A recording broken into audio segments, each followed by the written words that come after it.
قرآن مجید میں بھی اس کی وضاحت کی گئی ہے۔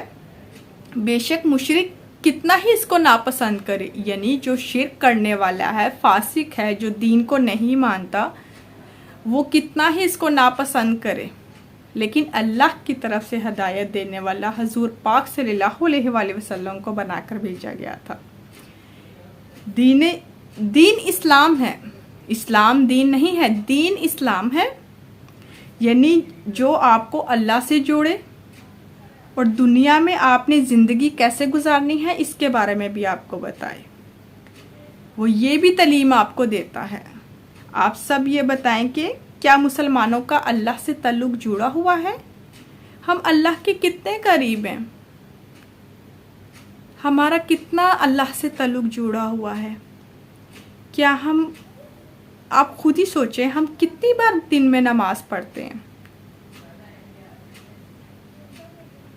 ہم کتنی بار اللہ کو یاد کرتے ہیں؟ ہم اللہ کے کتنے قریب ہیں؟ آپ سوچئے، غور و فکر کریں، اپنے دل میں اس بات کا احساس جگائیں کہ آپ اللہ کو یاد کرتے ہیں؟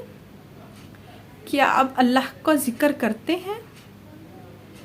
آپ دن میں کتنی بار قرآن پاک کھول کے پڑھتے ہیں؟ آپ نے کبھی خود سے سوال کیا؟ کیا کبھی آپ نے سوچا کہ آپ دنیا میں کیا کرنے آئے ہیں؟ اللہ نے آپ کو کس لیے پیدا کیا ہے؟ آپ کا دنیا میں کیا کام ہے؟ آپ کو زندگی گزارنے کے ساتھ ساتھ آپ نے اور کیا معاملات کرنے ہیں؟ آپ اللہ سے کیسے جڑ سکتے ہیں؟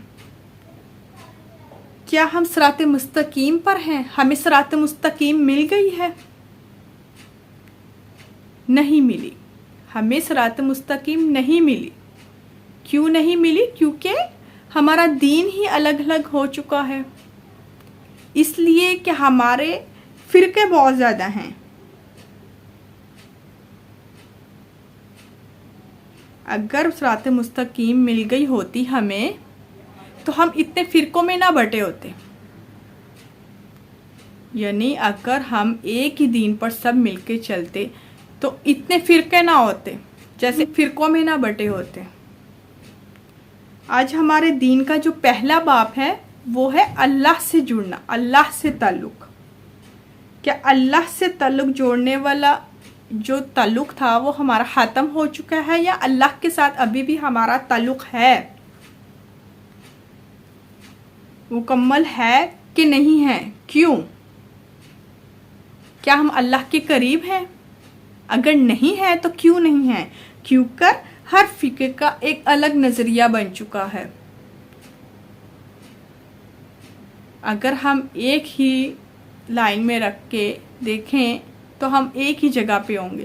اسی طرح تمام مذاہب کا بھی یہی حساب ہے۔ مسلمانوں کا کچھ ہے، ہندو مذہب کا کچھ ہے، عیسائیوں کا کچھ ہے، یہودیوں کا کچھ ہے۔ ان سب کا بھی یہی حال ہے، اپنے اپنے اس میں رہ کر، دین میں، مذہب میں رہ کر۔ مگر دین کی فقہ، قرآن کی فقہ جو ہے، جو اللہ کی طرف سے رہنمائی ملنی ہے، وہ صرف اللہ ہی دے سکتا ہے۔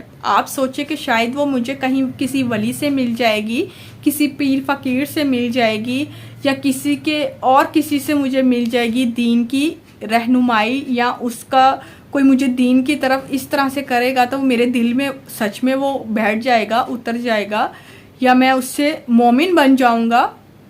تو وہ صرف اللہ کی طرف سے ہے۔ اللہ، آپ چاہیں گے تو اللہ آپ کے دل میں ڈالے گا، آپ ارادہ کریں گے تو آپ کے دل میں آ جائے گا۔ انسان جب بیدار ہوتا ہے، یعنی جاگتا ہے دنیا میں، اور جب اس کو اس چیز کی سمجھ آنے لگتی ہے تو اس کا دل اپنے آپ اللہ کی طرف سے، اس کا قلب روشن ہونے لگتا ہے، نور سے مالا مال ہو جاتا ہے۔ یہ اللہ کی طرف سے رہنمائی ملتی ہے۔ اس میں کوئی بھی مدرسہ، کوئی بھی جو ہے آپ کو نہیں دے سکتا یہ رہنمائی سوائے اللہ کے۔ اور جو دین کا دوسرا باب ہے، جس کی وجہ سے آپ ایک اچھے انسان بن پائیں، جس کی وجہ سے آپ ایک اچھے انسان بن سکیں، آپ اپنے اچھا معاشرہ قائم کر کے ایک اچھی سوسائٹی میں رہیں، آپ انصاف کریں، کسی کا حق تلفی نہ ہو، کسی پر ظلم نہ ہو۔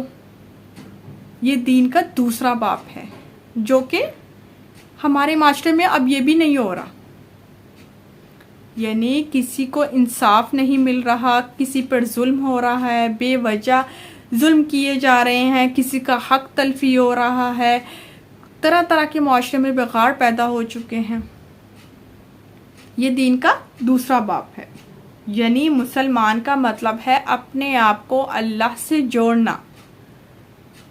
مسلمان کا مطلب ہے اپنے آپ کو اللہ سے جوڑنا، یعنی اپنی خواہشات، اپنے نفس کو کنٹرول کر کے اللہ کی طرف رجوع کرنا، اللہ کے ہو جانا، اپنے آپ کو اللہ کے سپرد کر دو، یعنی اپنی خواہشات کو مار کر خالص اللہ کی عبادت میں لگ جانا، راستے پر چلنا۔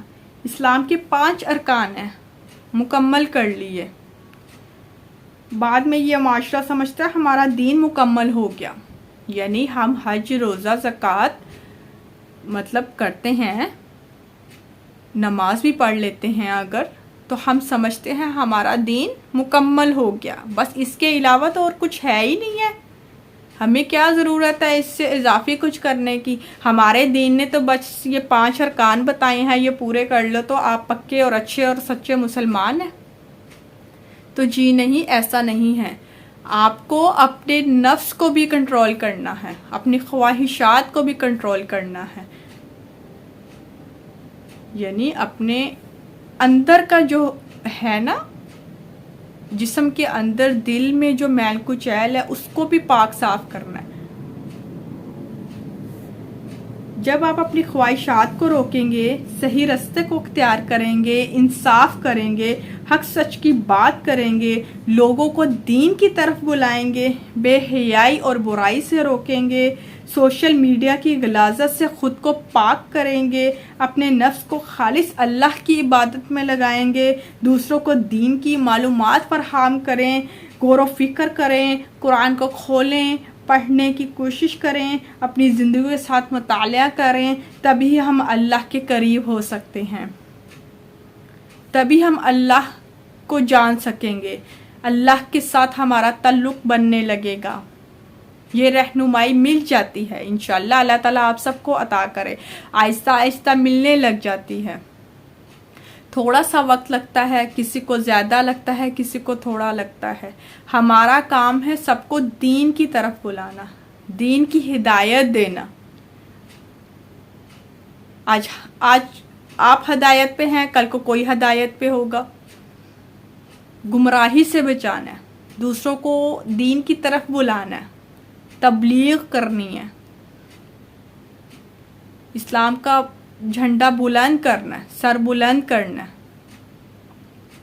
تو اللہ تعالی ہمیں دین کی صحیح سمجھ عطا فرمائے۔